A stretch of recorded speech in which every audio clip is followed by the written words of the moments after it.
Yo por eso em- empiezo con la conquista del Ándalus, porque en la conquista del Ándalus se produjo todos los métodos de dominación y colonización que usaron por los próximos siglos.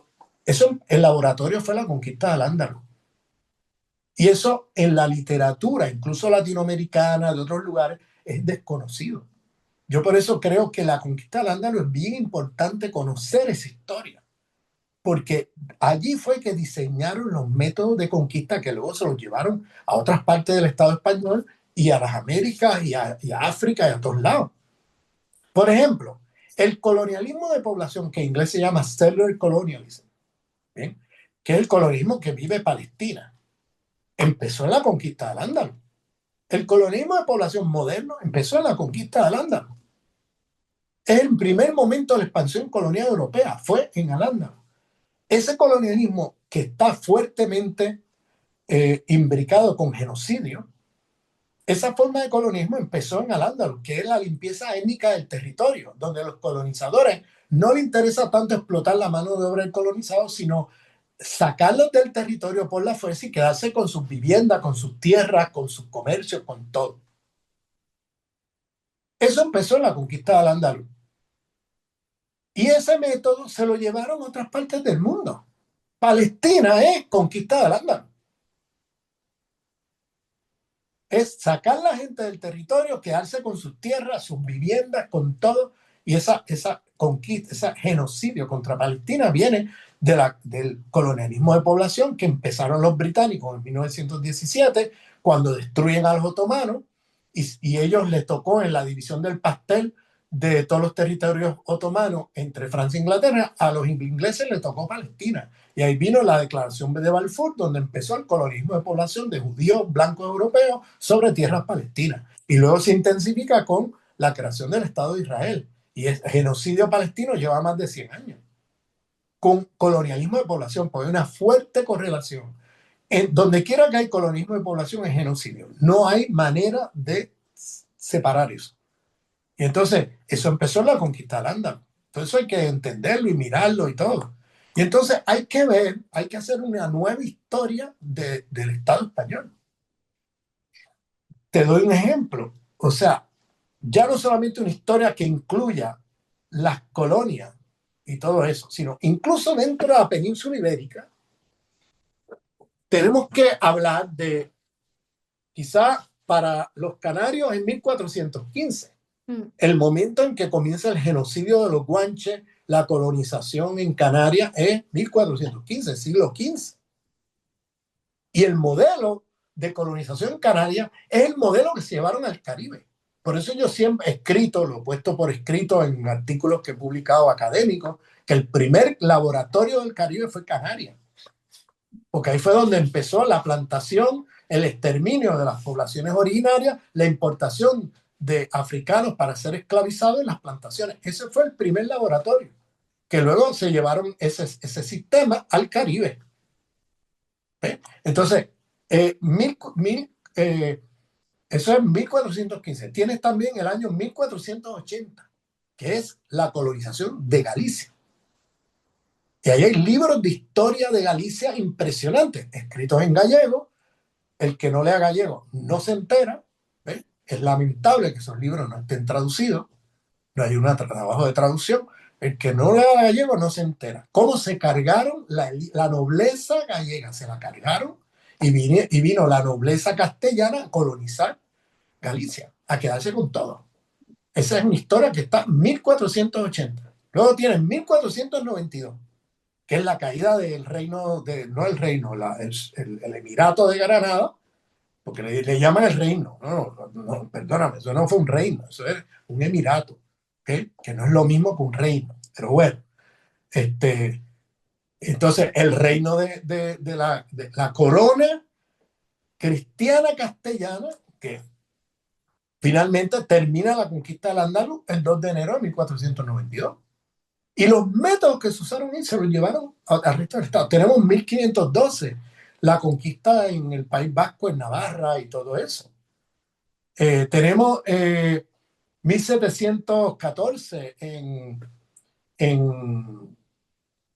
en Cataluña, Mm. 1714. O sea, podemos ir mirando los momentos fundacionales en el cual las naciones fueron perdiendo la soberanía frente al Estado español. Ujú. Y entonces hacer un trabajo comparativo, hacer una nueva historia del Estado español. Que no sea la historia esta narrativa de Pelayo, Asturias, todos esos mitos que son mentiras, todo eso es mentira. Bien, toda esa narrativa de este señor Pelayo en una montaña de Asturias que comenzó la reconquista y toda esta historia, pero falseada, bien, llena de fake news y de mentira. Yo siempre digo, hasta que las poblaciones dentro del Estado español no se saquen de la cabeza la R y la E, no van a poder salir nunca del esquema y la mentalidad colonial. Hasta que la R y la E no te la saques de la cabeza, no vas a entender nada, porque te vas a ver siempre como víctima. No vas a ver que lo que hubo no fue reconquista, fue conquista, que es otra cosa. Entonces, perdóname, si tú no sabes la historia y no sabes lo que pasó ahí, y te crees que esto fue una reconquista porque tú fuiste víctima de una conquista árabe en el siglo VIII, perdóname, estás pero perdido. Porque no hubo ninguna conquista árabe-musulmana de la península ibérica. Eso es otra falacia de la historia. O Pero este sea, pensamiento es muy común, ¿cómo? que es muy común, esto de reconquista está en todas partes, incluso en los libros Oh, del pero colegio. es que yo he visto libros de nacionalistas catalanes reproduciendo esta narrativa, hablando de cómo se liberaron de los árabes gracias a la intervención de los franceses, que supuestamente los liberan de los, de los árabes y todo esto, como la reconquista, o sea, Pero, reproduciendo el mito de la reconquista, perdóname, entonces, ¿qué nacionalismo estás construyendo? Un nacionalismo que tiene allí toda la semilla sí, del españolismo sí. y que luego, ¿qué vas a hacer si no te descoloniza de la noción de Estado-nación, si no te descoloniza de esta idea de España, ¿no? ¿Qué vas a hacer? Cuando tomes el poder, vas a reproducir otra vez, le vas a hacer a otro lo que España te hizo a ti. Entonces, te tienes que salir de ese esquema del Estado-Nación. Tienes que hablar de un Estado plurinacional de los países catalanes, en todo caso. Pero plurinacional, no puede ser que impongas otra vez a otro, a otro que no, que puede ser catalán, pero no necesariamente comparta los orígenes que otros tengan, Mm. y entonces hacer un Estado otra vez monolítico, de Estado-nación, un Estado, una nación, una identidad, una lengua, y el que no capa ahí queda fuera. No, no, perdóname. Hay catalanes gitanos, hay catalanes pakistaníes, hay catalanes musulmanes, hay catalanes marroquíes, hay catalanes de origen latinoamericano, hay catalanes de muchos orígenes. Entonces tienes que dar cuenta de esa diversidad en tu catalanidad y en el nuevo Estado que vas a formar. No puedes venir con el esquema del Estado-Nación otra vez. Mira lo que pasó en Francia. Se cargaron todo lo que no era eh, eh, francés de París, del francés de París. Todas las lenguas, todas las naciones se las cargaron a todas. Ese es el Estado que tú quieres, esa es la república que tú quieres. No, no, perdóname, tenemos que descolonizarnos de toda esa narrativa y todos esos esquemas eurocéntricos para crear otra cosa nueva, diferente. Porque para hacer una independencia, una soberanía, donde vas a repetir ahora España en pequeño, oye, perdóname, apaga la luz y vámonos. Porque entonces vas a hacer otra España. No, te tienes que descolonizar del esquema de España, del esquema de autoridad política que España ha promovido, Mm. para tú poder construir algo nuevo y diferente.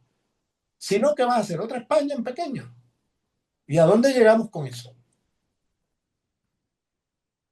Entonces, por eso el planteamiento descolonial no es un juego de palabras, no es una cosa ahí identitaria, superficial. No, no, esto tiene unas implicaciones políticas enormes, lo que estoy hablando. Bien, porque esto tiene que reformular todo el proyecto político de para dónde vamos.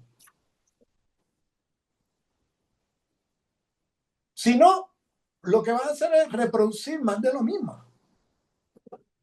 Vas a volver a reproducir todo contra lo cual estás luchando, pero en vez de que te lo hagan a ti, tú se lo haces a otro. Ujú.